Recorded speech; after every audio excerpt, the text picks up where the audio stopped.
pleased to introduce the President of Iceland, Dr. Ólafur Ragnar Grímsson. Dr. Grímsson was elected as the 5th President of the Republic of Iceland on the 29th of June 1996 for a 4-year term.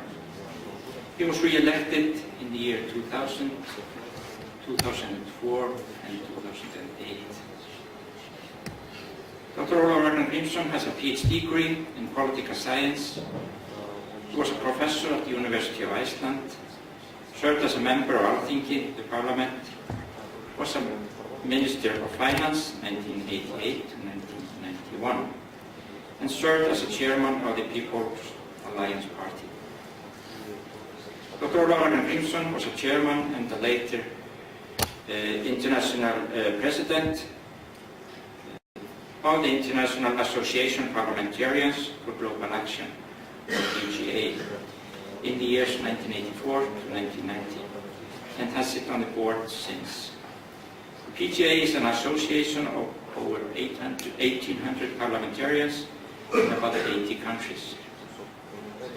He accepted the Indira Gandhi Peace Prize on behalf of the association in 1987 and has himself received many international prizes. Dr. Ólafur Ragnar Grímsson has always been a strong supporter of all matters related to the Arctic, and the University of Akureyri would like to thank him for all his support, and we look at him as a founder and a father of the Northern Research Forum. Dr. Ólafur Ragnar Grímsson, please.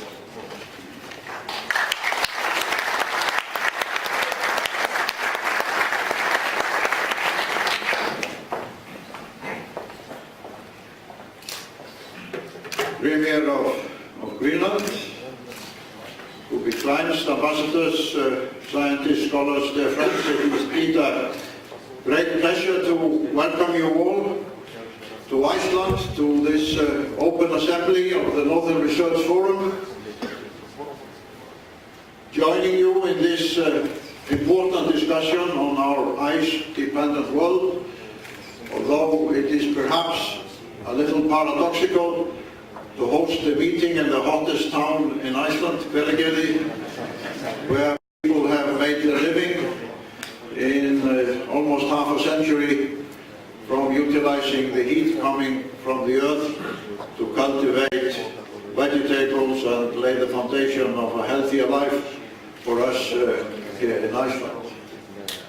Since we came together in Akureyri in the year 2000 for the first open assembly, which was then concluded at the presidential residence at the final session, the Open Assembly has come together in Russia, in Canada, in Alaska, in Sweden, in Finland, and now we are back in Iceland. But in the meantime, the Arctic has moved from being almost peripheral in global concerns to now being center stage. Not just because of increasing cooperation and research among the Arctic nations, but also because the global community is now acutely aware how dependent the entire world is on the ice. Whether it's the ice in the Arctic regions in Greenland, whether it's the ice in Antarctica, or whether it's the ice which has now become called the third pole, the Himalayan regions. And I think it is a significant evidence of this growing global concern and cooperation that we have with us here today when we come back to Iceland with the Open Assembly of the Northern Research Forum, such a distinguished gathering of scientists and experts from China, India, Nepal, Pakistan and other Himalayan regions, as well as a group of scientists from Europe and other parts of the world who have engaged in research on the Himalayas. I think it signifies that we now realize that our world is one, so far as relationship with the ice is concerned. There are no longer national boundaries or broad continental distances with respect to this future. And I want to take this opportunity here today, especially to thank our friends from the Himalayan countries and those who have attended the third Pole Environment Workshop here in Iceland for being willing to extend their stay in Iceland to participate in this dialogue at the Open Assembly. This gathering here today is the first time in history that experts on the Arctic and the Himalayan regions come together. That in itself is a significant landmark.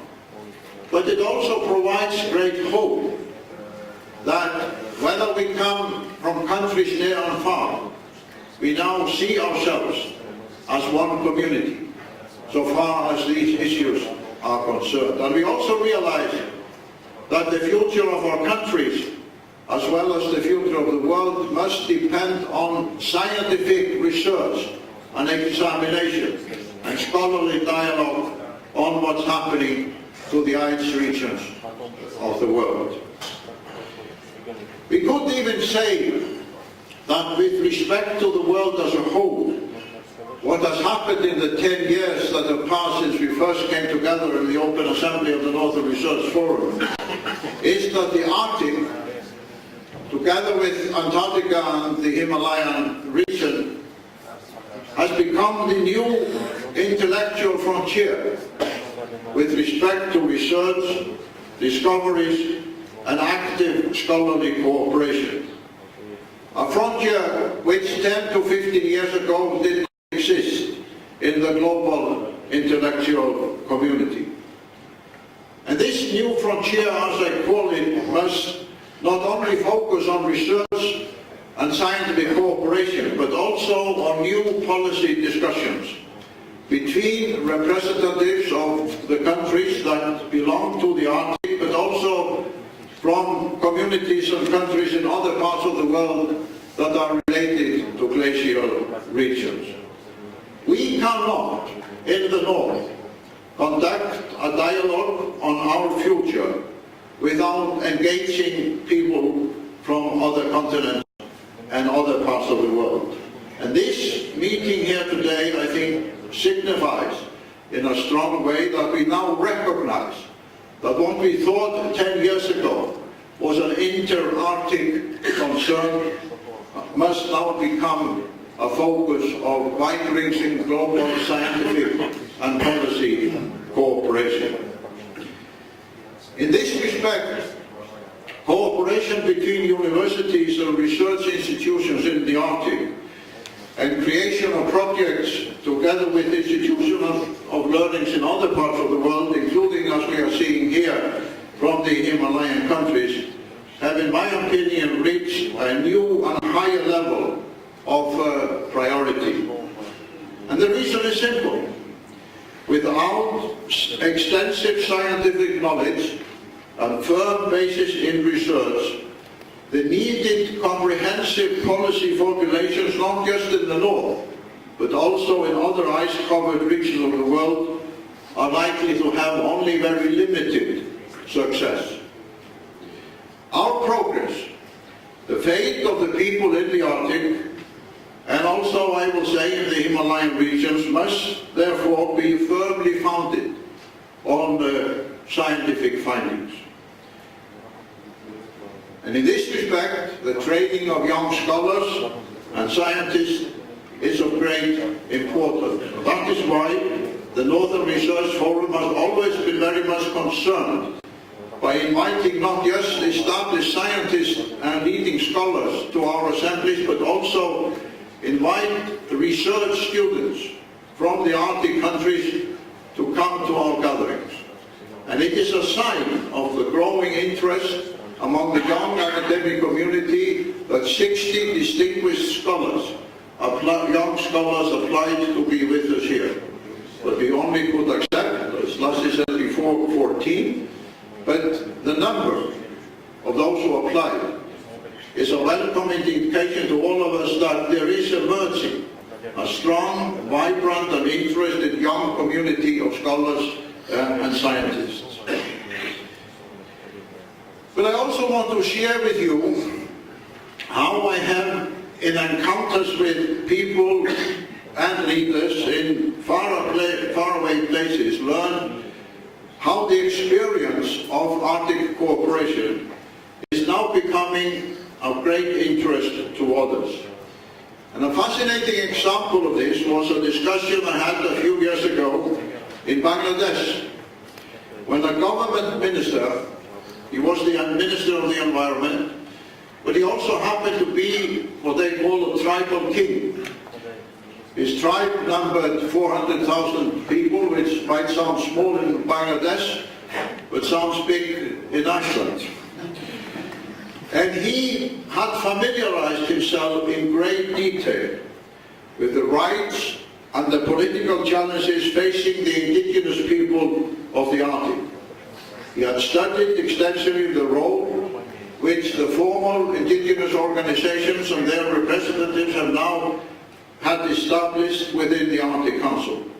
And he used this as an example to advocate, not only in his country of Bangladesh, but in other regions of Asia, that the indigenous people in his part of the world should also have a similar hearing and a place at the table, as they have now established in the North, on the basis that the states of these global regions are relatively young compared to the thousands of years which indigenous people have lived in their home regions. He said to me also, the greatest security threat that Bangladesh faces in the 21st century does not come from the armies of India and Pakistan. But then he pointed towards me and said, but it comes from the melting of the ice in your part of the world, as well as the melting of the ice in the Himalayan regions, and how that will affect the great rivers of the Indian subcontinent.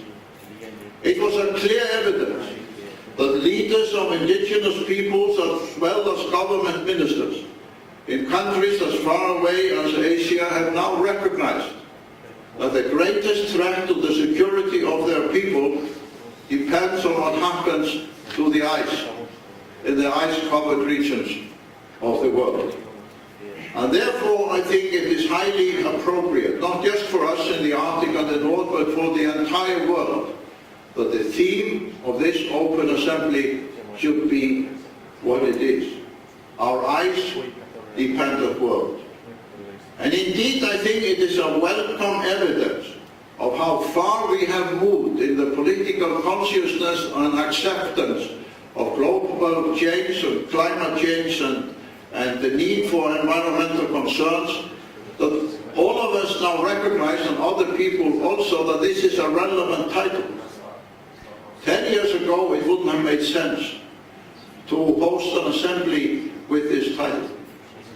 But the progress on global dialogue on these issues has been such that it is now natural.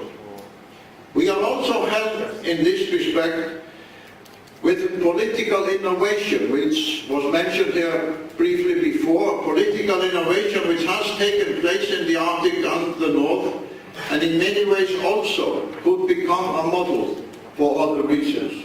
And let us not forget that 20 years ago, the Arctic regions were among the most hostile and militarily dominated areas in the world. But we have succeeded in constructing not only formal organizations and international councils, but also a network of informal cooperation. So now we have seen evidence of how different regions of Russia can cooperate directly with so-called nation states in the Arctic regions. We have seen how Alaska can cooperate constructively with Iceland, but there are now no longer any formal boundaries that define who can cooperate with whom in the Arctic and the North. We have established in the last 10 years examples that everybody can cooperate with everybody else.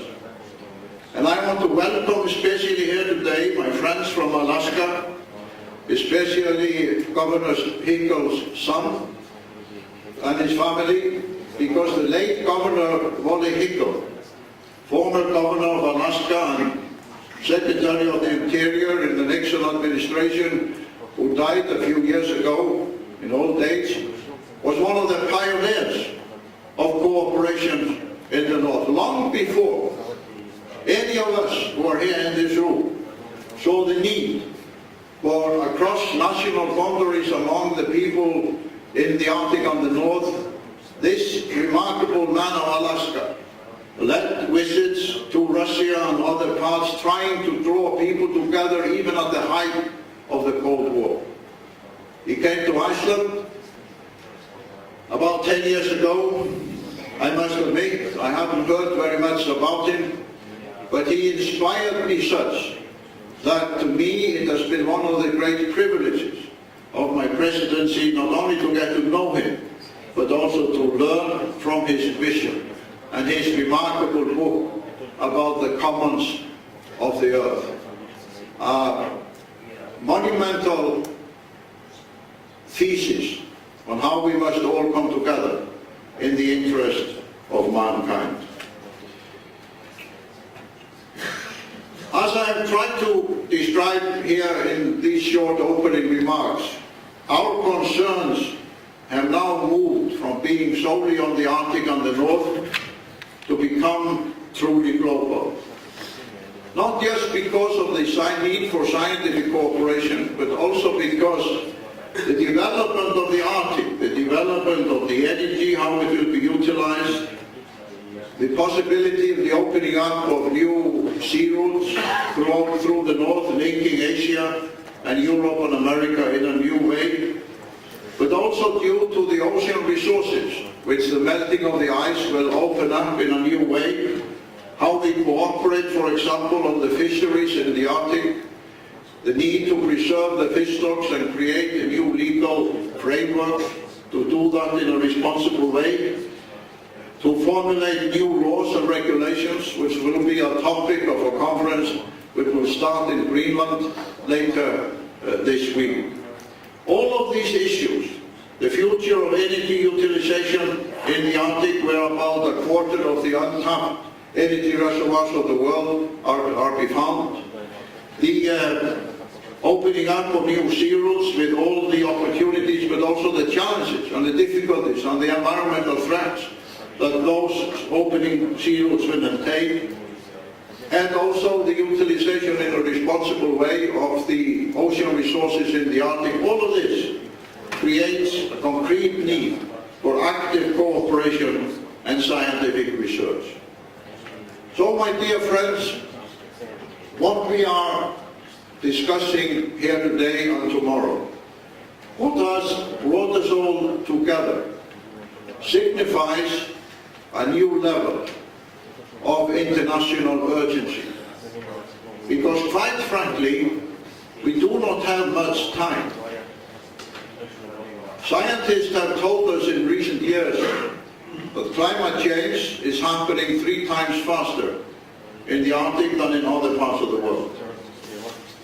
We see from the dialogue in the third core environmental workshop how climate change is also impacting on Asia.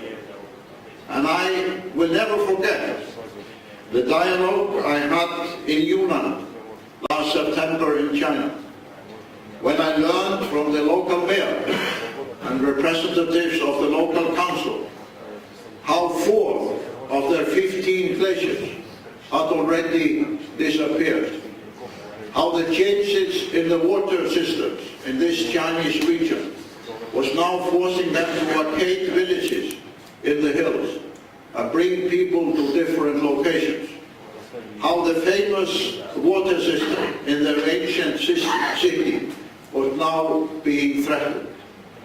And the voices of these local representatives who had lived there and their people for thousands of years, their fear for the future because of what was happening to the glaciers in their part of China, was to me a very strong evidence of how we must act quickly and come together in an urgent cooperation.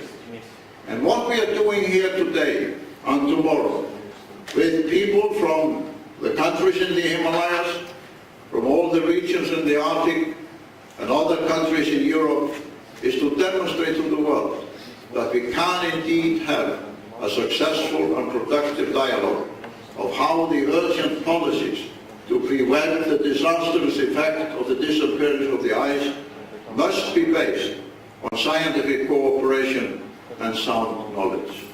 I want to thank all of you who have travelled from afar to be with us here in Iceland. I want to thank the University of Akureyri and the Secretariat for having brought this together. But let us make sure that the global dialogue that we will start here today will continue effectively and productively in the months and the years to come. Thank you very much.